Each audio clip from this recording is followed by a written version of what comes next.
Ngayong araw pala guys, papunta kami ngayon sa Lucky Land Resort doon sa may Baribag, Sorsogon City. At shoutout yan sa mga kasama ko. Yung iba kong kasamahan, nasa jeep sila at dalawa kaming nakamotor. At ngayon nasa biyahe na kami mga ka-Master Donkey. At yung nakikita ninyong jeep, yan ang aming mga kasamahan. Shoutout sa inyong lahat. Sa nagpapa-shoutout yan, hoy sa inyo, mag-ingat kayo dahil wala kayong helmet, baka mahuli tayo niyan. Alright, dito nga kami mga ka-Master Donkey dumaan dito sa may Sorsogon State University sa paaralan ng Engineering College. At ngayon lang ako dito nakadaan. Maganda pala dito mga ka-Master Donkey. Maganda pala dito dumaan na yung lahat mga ka-Master Donkey, mga kasamahan ko yan. Shout out sa inyo, shout out.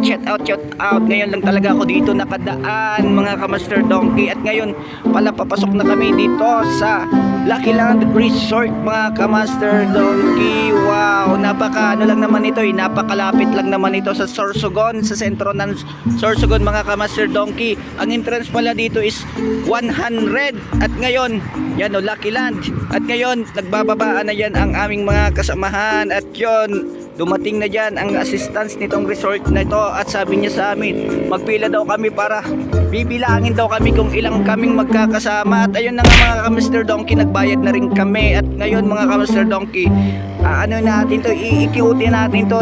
Tara, samahan na ninyo ako mga ka-Master Donkey. Maganda pala dito sa Lucky Land dahil meron ka ditong choice na paglalaruan. Merong basketballan at bilyaran mga ka-Master Donkey.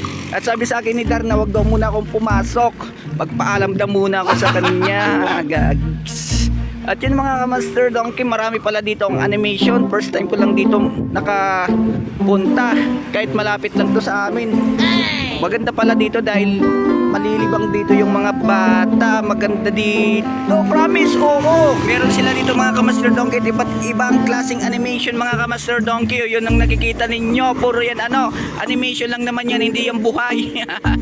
Alam naman siguro ninyo yung kung buhay yan. Ngayon hindi pa sila nakakapaghanap ng cottage, kaya nandito nag-iikot-ikot muna kami. At ang iba kong mga kasamahan dito, nag-selfie sila. At muntik na dyan mahulog yung si Sisi. Muntik, buti na lang nahawakan siya. At oo nga mga ka-Master Donkey, may ano dito, ano nga ang tawag nito, aquarium. May mga butanding pala dito yan. Ang lalaki pa lang ng butanding dito.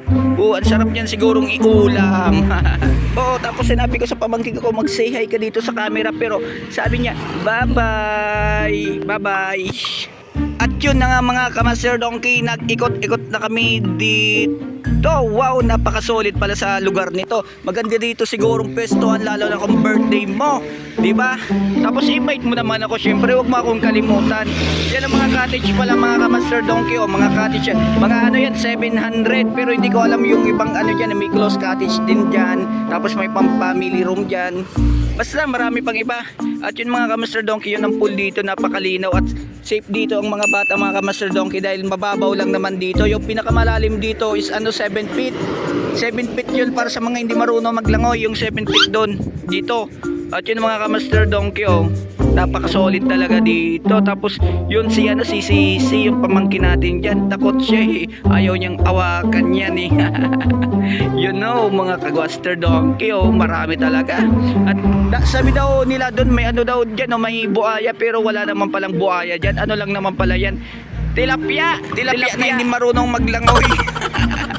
Pero parang may buhaya nga talaga dyan mga ka-Master Donkey dahil sa tubig na yan. Tingnan ninyo naman. At mga ka-Master Donkey, wow, ako rin, nag-ano na ako rito. Siyempre, huwag na natin kalimutan magpauli na tayo dyan, makasabay sa video. At yun na nga, nakahanap na sila ng cottage mga ka-Master Donkey.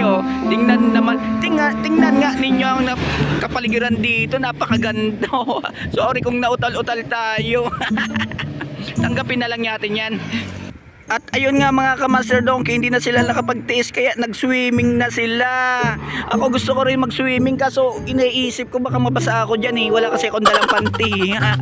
Yun mga ka-Master Donkey, maganda daw yan pagkagabi dahil parang fountain siya, mailaw daw dito pagkagabi. At nagbilyar na kami dito mga ka-Master Donkey. Hindi naman ako marunong magbilyar pero marunong ako magpa-shot. Magpa-shoot ng bola ha. Baka iba yung iniisip nyo. Tapos dumating dito yung assistance nito ng resort nito. Sabi daw magbayad daw muna kami dahil 100 daw, isang oras dito. Hindi daw kami pwedeng maglaro dito kung hindi pa kami nagbabayad. Kaya yun, napatigil kami, tapos inintay namin siyang umalis, tapos tinuloy-tuloy pa rin namin kahit bawal. Tapos winarningan nga na kami mga kamaster donkey, pag hindi daw kami tumigil, mag-uumpisa na kami magbayad ng 100. Kaya ayun, umalis na rin kami, naging masunurin na rin kami sa mga oras na ito. At yun mga kamaster donkey, ano na nga sila, nagsayaw-sayaw na sila, nag video 5, video kanta, video song, tapos may konting sayawan sila. So hanggang dito na lang tayo mga kamaster donkey. Kung nagustuhan mo tong video kong ito, paki-share naman, comment, follow and share para malaman natin kung saan tong nakarating na video na ito. Maraming salamat, ingat kayo palagi, I love you so much, muah muah muah.